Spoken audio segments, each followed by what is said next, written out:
y contarles una historia quizás de las más dramáticas que hay en la Biblia. Por ahí pasa desapercibida y quiero invitarlos ya desde el principio a que ustedes después tomen un tiempo para leer toda la historia, porque yo voy a leer la parte más crítica y es la que nos interesa en esta mañana, pero el desenlace es maravilloso por parte de Dios. La lectura está en 2 Reyes capítulo 6 y después de venir contando la Biblia acerca de algunos relatos y de algunos hechos que tienen que ver con el profeta Eliseo y un rey que se llama Ben-Hadad, la lectura de hoy comienza así. Sin embargo, tiempo después, el rey de Aram reunió a todo su ejército y sitió a la ciudad de Samaria. Quiero que nos pongamos en contexto. Las ciudades en ese momento eran ciudades amuralladas. Tenían todo un muro alrededor, de esa manera las ciudades estaban protegidas y tenían puertas por las cuales la gente entraba y salía de la ciudad. Que un ejército haya venido y haya sitiado una ciudad significa que un ejército numerosísimo rodeó la ciudad de una manera amenazante y comenzó a haber consecuencias, porque la gente empezó a tener problemas psicológicos por la presión, un estrés tremendo, una amenaza constante. Yo creo que ustedes han visto algunas películas como Troya y se imaginan bien lo que significa salir al muro y ver un ejército que está ahí expectante para atacar en cualquier momento. ¿Y cuándo será? Y eso produce más angustia. Y la situación se volvió realmente desesperante porque pasaron muchos días, quizás meses, no está claro acá cuánto tiempo fue. Y dice que como consecuencia comenzó a haber mucha hambre en la ciudad. Hubo un desabastecimiento. ¿Vieron cómo es? La familia tipo tiene la compra del súper, algunas provistas en la alacena, y se empieza a dar cuenta que ya no hay más para comprar. Así que empiezan a racionar lo que tienen. Y van tratando de que todo eso se estire. Los precios crecen de manera exorbitante. Bueno, eso sabemos lo que significa. Cuando hay un desabastecimiento, todo vale muchísimo más. Así que las cosas básicas y más baratas pasan a ser exclusivas de los que más tienen. No hay posibilidades de enterrar los muertos. Todo pasa dentro de la ciudad. Los animales se mueren de hambre. Y esa tragedia al menos favorece que la gente se los coma. Pero el sitio sigue silencioso, como una gran presión, y la situación se vuelve desesperante. Estuvo sitiada la ciudad de Samaria por tanto tiempo que después que, en este caso, los burros se murieron y algunos lograron comérselo, la cabeza de un burro, que no estoy en condiciones de explicarlo bien, pero me imagino que es la parte del animal que solamente es piel y huesos, se vendía por 80 piezas de plata y 200 mililitros de estiércol de paloma, casi un poquito menos que una latita de gaseosa, no voy a dar vuelta, amigos, caca de paloma, Se la juntaba, la misma que nosotros limpiamos del parabrisas y del capó, y después nos lavamos las manos. A ver, las aves podían salir a comer a otro lado y rogaban que vengan a ensuciar acá. Por favor, entiendan lo que significa la desesperación. Eso se vendía por 5 piezas de plata y la gente lo compraba desesperadamente para comerlo. A esta altura tenemos que imaginar que se comieron todos los yuyos, todas las plantas, todo lo que se podía comer. Solamente estaban esperando subsistir y morir en el momento del ataque. Cierto día, mientras el rey de Israel caminaba por la muralla de la ciudad, una mujer lo llamó. Lo llamó desde abajo y le dijo: mi señor el rey, por favor, ayúdeme. Y él respondió: si el Señor no te ayuda, ¿qué puedo hacer yo? No tengo comida en el granero, ni vino en la prensa para darte. Pero después el rey le preguntó: ¿qué te pasa?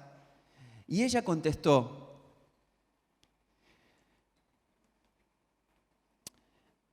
mira, esta mujer me dijo, comámonos a tu hijo hoy y mañana nos comeremos al mío. Entonces cocinamos a mi hijo y nos lo comimos. Pero al día siguiente yo le dije, mata a tu hijo para que nos lo comamos, pero ella lo había escondido. Tratemos de interpretar juntos. No es que esta gente no tenía valores o eran caníbales. Eran familias numerosas. Y algunos habían tenido la bendición de tener un tierno bebé.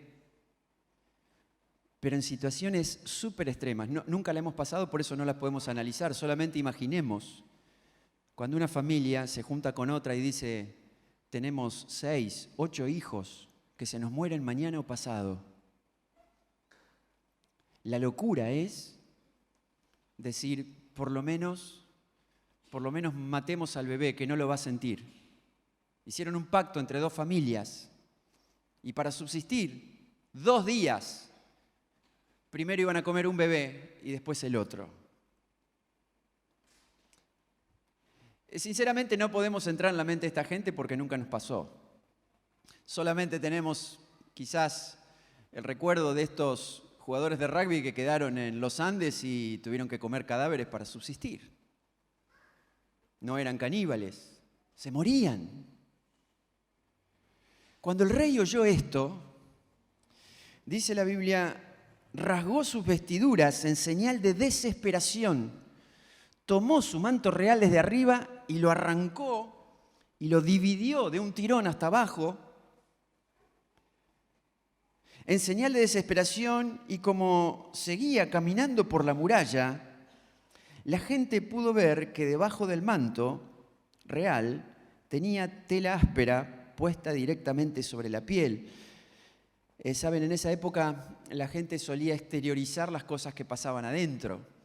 Así que rasgarse las vestiduras era un hecho de tremenda bronca, impotencia, indignación.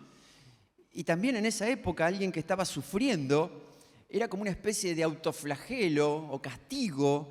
También lo hacían para buscar a Dios. Se ponían como telas ásperas sobre la piel, como una arpillera. Entonces cada movimiento producía una fricción, una irritación. Así estaba el rey. Pero cuando escuchó esta historia, cuando escuchó esta realidad, no pudo más. Miren, como hablamos recién, yo creo que en algún momento de nuestra vida tiene necesariamente que llegar un quebrantamiento del corazón, un desgarro del alma, por alguna situación que tiene que herirnos, molestarnos, llenarnos de bronca. Eso pasa frente a lo que vemos. No estamos hablando de lo que nos pasa, sino de la situación. Y no es enojarnos con nadie. Porque lo primero que hacemos en la mente, hay muchas personas que tienen esa facilidad frente a la impotencia de echarle la culpa a alguien, de buscar un culpable. Pero no estamos hablando de enojarnos con nadie, sino de enojarnos con la situación. Miren, si algo nos puede servir para aclarar esto, es que tenemos un Dios que es amor, que envió a su Hijo para que muera por nosotros. Y cuando vemos el relato en todos los evangelios, Jesús brinda amor, Jesús brinda su palabra, brinda su cariño, abraza a la gente, se queda tiempo de más, les da de comer, los sana. Pero un día entró en el templo y se enojó frente a la situación de todos los que estaban comerciando y los cambistas ahí en el templo y los echó a todos. ¿Con cuál de ellos se enojó? Con ninguno. Se enojó con la situación. Un montón de veces protestó contra los religiosos. Nunca nombró a nadie, pero estaba fastidiado con una religión que le cerraba las puertas a la gente, a Dios. Así que en algún momento el Espíritu Santo de Dios tiene que hacernos reaccionar frente a algunas cosas que nos pasan, porque si no nos pasa nada, nos creemos el centro del mundo y dividimos todo entre lo que me afecta y no me afecta. Lo que me afecta a mí directamente es un drama y lo que me pega de lejos no me interesa. Miren, la Biblia dice que no tenemos que molestarnos con las personas porque no tenemos ningún tipo de lucha contra carne y sangre, dice, contra personas, pero sí contra situaciones y contraambientes espirituales que se arman y que a veces tienen que producir que nuestra alma, como las vestiduras de este rey, se desgarren. Y eso pasa cuando nos identificamos con algo, cuando nos sentimos parte de algo. No significa que este rey se hacía la gran comilona en el palacio, pero cuando tuvo el contacto con lo que estaba viviendo la gente, no pudo más. Y uno hace cosas que no esperaba hacer cuando se siente parte de algo, cuando lo siente acá, cuando le duele, cuando uno se identifica. Por lo que no nos identificamos, no nos vamos a mover. Muy temprano en el siglo pasado, Dios tocó el corazón de un muchacho en Inglaterra que cuando tenía 6 o 7 años, hijo de una familia cristiana, percibió de parte de Dios que Él le decía, te quiero en China. Él recordó esa frase, pero creció y recién cuando ya era un joven pudo tomar conciencia de lo que significaba entregar su corazón al Señor, pero siguió con sus estudios y pudo entrar en una entidad financiera, en un banco, tuvo muchos amigos, disfrutó de la vida a su manera, hasta que llegó la voz de Dios otra vez, te necesito en China. Esta vez él tenía más edad, más conciencia, y la voz del Señor fue más fuerte. Cuando habló con su novia le dijo, si seguís con este proyecto, no seguís conmigo. Él tuvo un dolor, pero estaba identificado. Se sentía parte del vacío que había entre millones de personas en un país cerrado al Evangelio como era China. Hudson Taylor murió en el año 1905 y como pasa con los jugadores de fútbol, los números hablan por sí mismos. 5 años dedicó de su vida para traducir el Nuevo Testamento al dialecto Ningpo. Cuando murió en el año 1905 había 225 estaciones misioneras en China, 899 misioneros y más de 125.000 cristianos en China.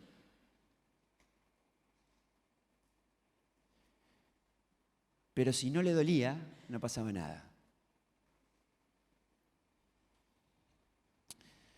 Por eso, cuando nos enojamos y no hacemos nada, simplemente nos convertimos en una especie de analistas de la realidad, la evaluamos, la comentamos, y si la bronca sigue haciendo efervescencia, empezamos a hablar con otros. Empezamos a hablar mal, instalamos la queja, hablamos mal de otros y le hablamos mal a otros.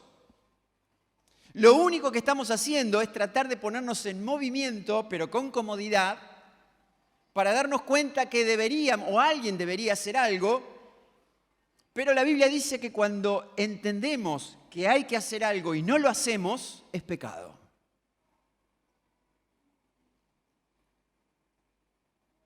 Y que cuando comenzamos a quejarnos demasiado y a hablar mal de otros o mal con otros, esta palabra es mía, la Biblia dice que es pecado, pura mugre. Ese dolor y esa bronca que solamente gira sobre una bronca y un dolor no sirve para nada. Sirve cuando nos impulsa algo. Ahora vos podrás decir, bueno, mi carácter no es de ponerme furioso. Miren, yo no soy bueno ni me la voy a dar, pero me acuerdo de 2 o 3 momentos en mi vida en que me puse... Bueno, y vos después te callás y decís, ¿qué hice? No soy yo, Quizás tu carácter no sea así. Pero no estamos hablando de llevarnos el mundo por delante. Simplemente es si hay alguna situación que nos mueva la aguja. Porque mientras no nos toca, no nos duele. Ahora, llega un momento en que alguna situación nos impacta en el corazón y es como que tomamos nuestras vestiduras y las rasgamos de arriba abajo. Yo quiero serles sincero por mí. A veces cuando pienso en una ciudad que está llena de gente necesitada de Dios, o pensamos que vivimos en un mundo necesitado de Dios, donde cada vez las religiones avanzan más, el ateísmo avanza más, el poscristianismo avanza más. La religión que tenía que hacer avanzar el reino de Dios ha hecho todo lo posible para que no avance y la gente está descreída.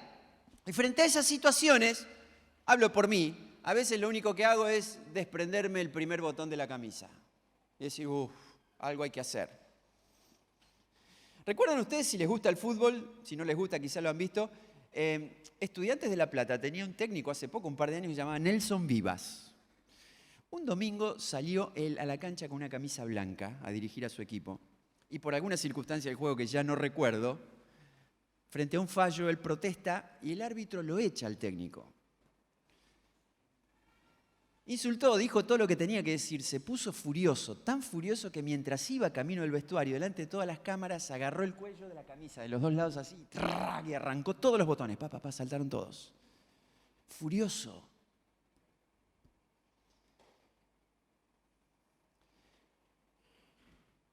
Jesús es el Rey de paz y nos ha dicho a todos nosotros, les dejo mi paz. Así que nosotros clamamos por esa paz y la recibimos. Punto. Pero lo que te tiene que dar bronca en medio de la paz. Porque eso ya no es paz, es indiferencia, es comodidad. Por eso, si no se te desgarra el alma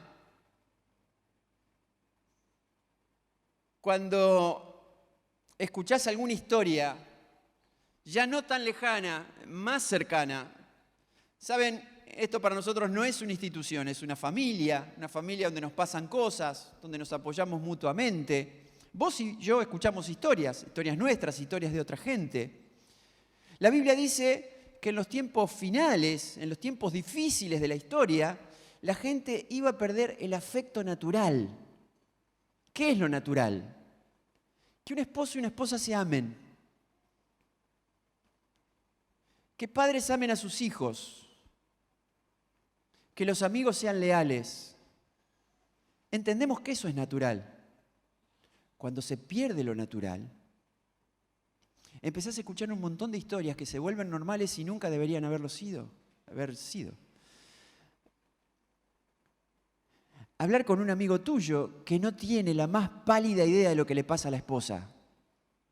La ve rara, le molesta y se siente fastidiado. Son vidas independientes. Duermen juntos y cada uno vive por su lado. No tienen ni idea de lo que siente el otro. Toman café con otra gente, pero no han tenido posibilidad de mirarse a los ojos y saber lo que sienten. ¿Sabes? No les mueve la aguja. Están pensando en abandonar. Hay padres que cuando sus hijos van creciendo y empiezan a tomar sus primeras decisiones, dicen, yo ya hice lo mío, ahora que decidan ellos. Eso es parir hijos. Otra cosa es tener hijos. No es por un tiempo, es para siempre. Que padres se desentiendan de la vida de los hijos. Por supuesto que tienen que ser independientes, pero ellos siempre necesitarán padres. Hay cosas que no nos han dolido, no nos mueven la aguja.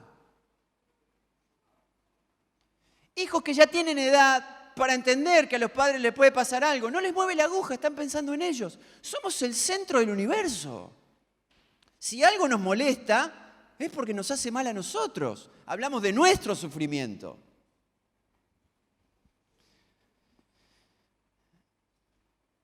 Pero cuando algo empieza a molestar, uno hace mucho más de lo que pensaba hacer. Porque como hubo un Taylor, también hay un Wilkerson, que es un joven que empezó a fastidiarse por el avance de las drogas en Nueva York. Y simplemente dijo, no puede ser. Y se metió en Brooklyn y empezó a trabajar con todos los drogadictos. Bueno, yo sé esa historia porque acá en la iglesia en 47 años pasamos más o menos 100 veces esa película. Me la sabía de memoria. pero está su libro. Y empezó a sufrir la indiferencia, ataques, ser ninguneado, ser burlado, ser golpeado, hasta que en un momento el Espíritu de Dios empieza a tocar los corazones y un montón de jóvenes cambian de vida, porque hay alguien que se sintió fastidiado por esa situación. Entonces a los que le duele y a los que se le empieza a mover la aguja y llega hasta rojo, son los que hacen historia.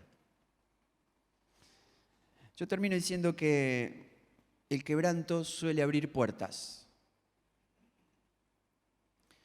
Porque el mismísimo día después, por eso los invito a leer la historia, que el rey rasgó sus vestiduras, por un milagro de Dios, se abrieron las puertas de la ciudad y hubo comida para todos. Pero hubo que llegar al punto crucial donde el alma de un hombre se desgarró y Dios abrió las puertas. Por eso, el día que mi corazón y que tu corazón se desgarre y tu alma se empiece a doler por algo y rasguemos nuestras vestiduras, se van a abrir los propósitos de Dios y esas puertas para nosotros. Perdónenme, no estoy hablando de nadie ni de ninguna situación, pero todavía somos cristianos. Y a mí me gustaría servir al Señor, yo quiero hacer algo. Muy bueno, ¿eh? Ahora otra cosa es que te duele el alma, no te para nadie. Ni siquiera lo preguntás. El Señor te abre puertas para lo que te necesita, porque algo te está doliendo. A mí me gustaría que llegue el momento que haya tal incomodidad en nosotros que nadie piense en qué puedo servir. Cuando te duele algo, se te abren las puertas. Hace 2000 años, Dios rasgó el cielo para enviar a su Hijo, que estuvo entre nosotros y que en camino a la cruz le rasgaron sus vestidos, solamente conservaron su manto. Y lo clavaron en una cruz. Y quienes más saben científicamente lo que sintió Jesús en la cruz dicen que la presión arterial llegó a un punto en que el corazón de Jesús se desgarró y llegó a estallar. Y en ese mismo momento se rasgó el velo del templo de arriba abajo. Y Jesús dijo, consumado es. Todo tenía que romperse para que tengamos una entrada franca, libre y abierta a Dios. Perdón de pecados. El fin de la religión que ata y que cierra las puertas. Y ahora el Señor está buscando seguidores que estén dispuestos a rasgarse las vestiduras por dentro y que se nos desgarre el alma, porque cuando mantenemos el fuego en el corazón por los perdidos y por la situación de muchas personas, vamos a entender de que con nuestras lágrimas el Señor va a traer muchas más personas. El otro día hablamos de cerrar la puerta, de tomarnos un tiempo y estar con intimidad en el Señor. Es hermoso poder sentir al Señor. Estamos en un momento como iglesia donde adoramos al Señor, donde sentimos su presencia y lo vamos a seguir haciendo. Ahora, el próximo paso no es seguir sintiendo. El próximo paso es empezar a llorar en privado por las cosas que le pasa a la gente. Pues seamos una iglesia relevante en una ciudad que realmente necesita al Señor. A esta ciudad no les hace tan bien, ignoran totalmente que hayan cerca de 1000 personas que vengan a este lugar en distintos turnos a encerrarse, a adorar al Señor. Eso nos hace bien a nosotros. Ahora llega el momento en que tenemos que hacerle bien a la ciudad. Pero no estamos pensando en 3 o 4 ideas y algunos planes. Se nos tiene que quebrantar el corazón para hacerlo.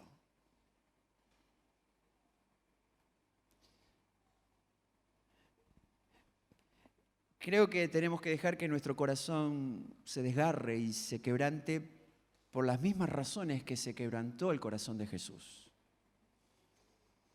Y mantenerlo quebrantado en ese mismo sentido, que nos duela lo que le duele a Jesús. Nunca seremos más los mismos cuando tengamos la posibilidad de pasear por cualquier calle de esta ciudad, porque no tenemos muro, no somos reyes, pero escuchemos una historia que nos indigne, que nos llene de bronca, que nos fastidie y que haga que desgarremos el alma para no ser nunca más los mismos. Bueno, saben ustedes que tenemos 3 reuniones iguales acá en la iglesia y esta es la segunda. Así que tengo que decirles lo mismo que le dije a toda la gente anoche. No sé cómo orar ahora, porque no sé si es tan fácil pedirle al Señor dolor. Sobre todo cuando tenemos este misticismo de que Dios no puede mandar un dolor en serio. No sé si es tan fácil pedir un quebrantamiento. ¿Cómo se te desgarra el alma? Aparte, yo no lo puedo pedir por vos. Una cosa es decir, Señor, bendecinos. Y otra cosa es decir, Señor, causanos dolor. Eso es una cuestión tuya. Yo no puedo entrar. Ahora, si el Espíritu Santo empieza a tocarnos, no vamos a ser los mismos. Así que quiero dejarte un momento para que el Señor ponga en tu corazón alguna situación que puede estar pasando muy cerca. A lo mejor pasa en tu misma mesa familiar, en tu misma habitación. Decís, no puede ser. No puede ser. No puede ser que haya años que vengo diciendo, en algún momento empiezo, en algún momento algo habrá que hacer. De la misma manera que el Espíritu Santo del Señor presente en este lugar nos toca para adorarle. Y a veces nos da más de lo que merecemos. Hoy no sé cómo decirles, pero oremos para que el Señor quiebre nuestro corazón, porque algún propósito para esta gente que está afuera debe tener. ¿Oramos?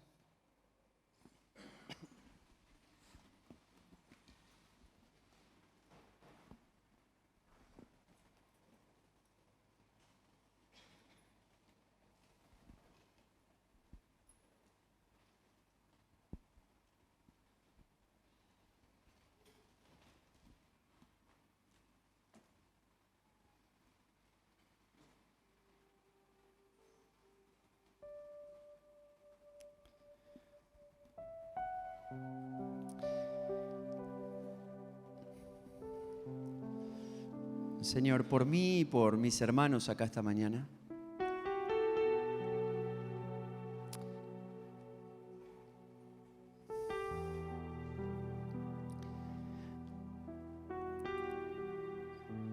Señor, líbranos de la indiferencia, del egoísmo,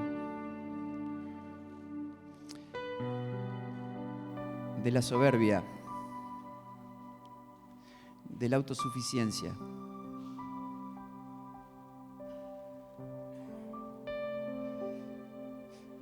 Señor, que nuestro corazón se duela por lo que se tenga que doler.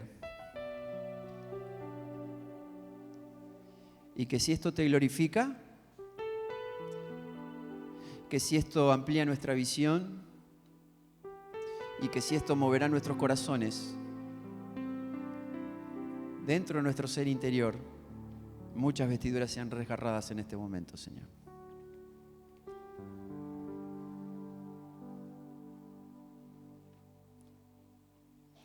Que ninguno de nosotros entierre el talento. Que ninguno de nosotros sea como el hijo mayor, el hermano mayor del hijo pródigo que nunca pudo entender que había algo más allá de lo que él hacía y que lo que él sentía. Nunca se dolió por su hermano, solamente estaba concentrado en las cosas que él había hecho bien. En el nombre de Jesús, líbranos de esas cosas, Señor.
Perdonen, pueden tomar asiento.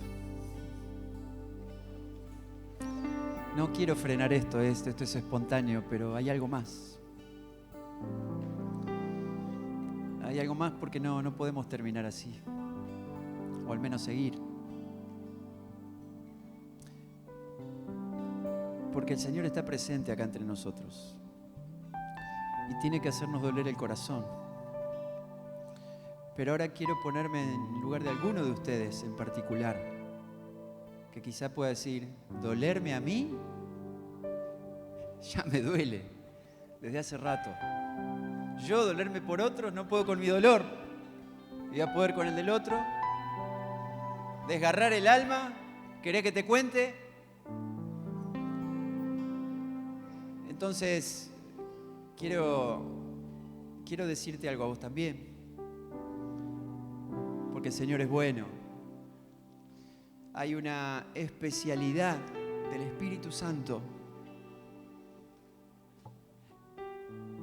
cumplida en Jesús, cuando Él dijo, el Espíritu del Señor está sobre mí, por cuanto me ha ungido para dar buenas noticias a los pobres y para sanar a los quebrantados de corazón. Porque cuando el alma está desgarrada por lo que me pasa a mí, por mi sufrimiento, porque yo soy la esposa, el esposo ignorado, ninguneado, el padre olvidado o el hijo olvidado, es una situación que primero tenemos que sanar. El Salmo 147 dice, Él sana a los quebrantados de corazón y venda sus heridas. Así que aunque, queridos amigos, mi humilde misión de parte del Señor era incomodarlos esta mañana, y espero que el Señor me incomode a mí primero frente a estas cosas, no quiero dejar de hacer una invitación a cualquiera de ustedes que tenga un corazón herido, sangrante, y que esta mañana necesite el abrazo del Señor, cariñoso, amoroso, que sana a todos aquellos corazones quebrantados y venda las heridas. Y quizás necesites al Señor en tu corazón y puedes hacer una oración pidiéndole al Señor que entre en ese corazón herido y de esa manera pueda ser sanado. Así que para cualquiera que en esta mañana sienta esta clase de dolor, que para diferenciarlo bien ya no tiene que ver con la situación que pasa, sino con lo que me pasa a mí, ahí también llega el Señor. Y su especialidad es sanar corazones quebrantados. Así que a lo mejor puedes orar de esta manera, Señor Jesús, yo te necesito en mi corazón. Con este corazón herido yo abro las puertas para que vos entres, Señor. Me perdones mis pecados. Y, Señor, la culpa y la carga de mi pasado quiero que quede a tus pies, pidiéndote perdón y reconociendo que el Señor Jesús murió en la cruz, en mi lugar, para perdonar mis pecados y para que estas heridas sean sanadas. Recibo tu gracia, tu regalo de amor. Conoces todo lo que me pasa, Señor, y te recibo en mi corazón. En el nombre del Señor Jesús. Amén.